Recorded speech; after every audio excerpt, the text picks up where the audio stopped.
देखो, हमें अपने अच्छे या बुरे होने का सर्टिफिकेट नहीं चाहिए, क्योंकि जो मैं हूँ, जो मैं था और मैं जो रहूँगा वो मुझे पता है।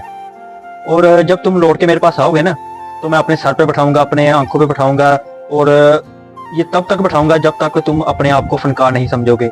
लेकिन जब तुम होशियारियां करोगे, फनकार समझोगे, और मुझे यूजलेस समझोगे, या फिर अपने आप को बहुत शातिर समझ के मेरे पास लौटोगे ना, तो ये याद रखना मेरी बात कि अब मैं वो नहीं रहा। क्योंकि वक्त के बदलने के साथ साथ इंसान खुद बदलता है। वो बदलने वाले ये जानते हैं, जान चुके होंगे कि इंसान जब बदलता है तो वो उसके अंदर जो हमदर्दी होती है या उसके अंदर जो वीकनेस होती है वो खत्म हो चुकी होती है। इसलिए सोच समझ के अगर अच्छे अखलाक के साथ वापस लौटना चाहो तो लौट सकते हो, लेकिन अगर आके फनकारियां दिखाओगे, चालबाजियां दिखाओगे और समझोगे कि हम फुद्दू हैं, फुद्दू की तरह इस्तेमाल करोगे, हमें पता किस चीज़ का नहीं है, तो ये बात ये दिमाग से निकाल दो। क्योंकि जब ये समझोगे ना कि ये फुद्दू है, इसे पता किसी चीज़ का नहीं है, तो फिर तो हम अपनी मर्जी से अपने काम करेंगे और हम दिखाएंगे कि हम कौन हैं, कैसे हैं और क्यों हैं। इसलिए ज़्यादा होशियार बनने की ज़रूरत नहीं, फनकारियाँ दिखाने की ज़रूरत नहीं।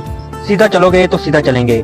जो चालबाजियाँ और चालबाज हो के हमारे सामने आएगा, उसे हम दिखाएंगे कि हम कौन हैं और कैसे करते हैं।